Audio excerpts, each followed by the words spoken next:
एक युवक आरव अपनी नौकरी के सिलसिले में एक पुराने गांव में आता है।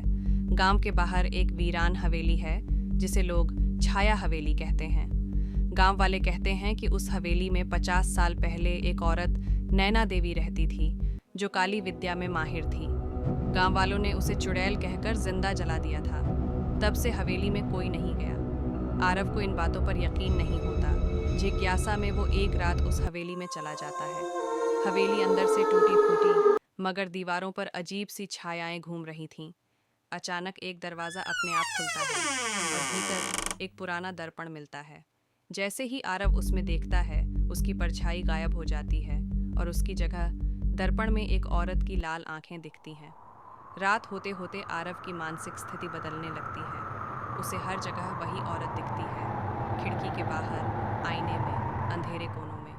उसकी नींदों में वो उसे जलते हुए देखता है, चीखती हुई, तुम सब जलाओगे, मैं सबको जलाऊंगी।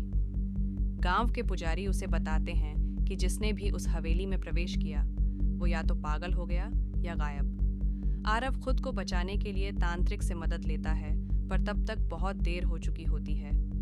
एक रात आरव खुद जल कर मर जाता है, मगर उसकी परछाई उस दर्पण में फंस जाती है और अब वो दर्पण किसी और को बुला रहा है।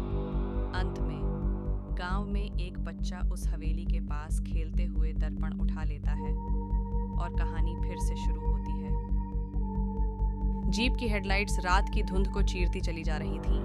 अर्जुन की आंखें डायरी में दर्ज उस नाम पर टिकी थीं, एलिना। सियालकोट का वो पुराना चर्च जिसके बारे में कहा जाता था, जो वहां एक बार गया उसकी आवाज लौटकर नहीं आई। अर्जुन चर्च के बाहर रुका। घड़ी की ऊंचाई से एक खंडित घंटी नीचे लटक रही थी। उसकी जंजीर आधी टूटी हुई, पर वो धीरे धीरे हिल रही थी, बिना हवा के। ठन ठन घंटी ने खुद बजना शुरू किया। अर्जुन ने गौर किया, हर बार जब वो बजती कोई साया दीवारों पर भागता। चर्च के अंदर घुसते ही सन्नाटा जैसे और गहरा हो गया।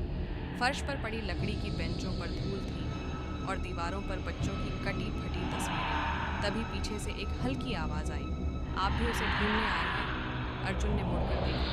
एक छोटी सी लड़की खड़ी थी, गोरे चेहरे पर झुलसी सी लकीरें, पर आंखों में मासूमियत। तुम कौन हो?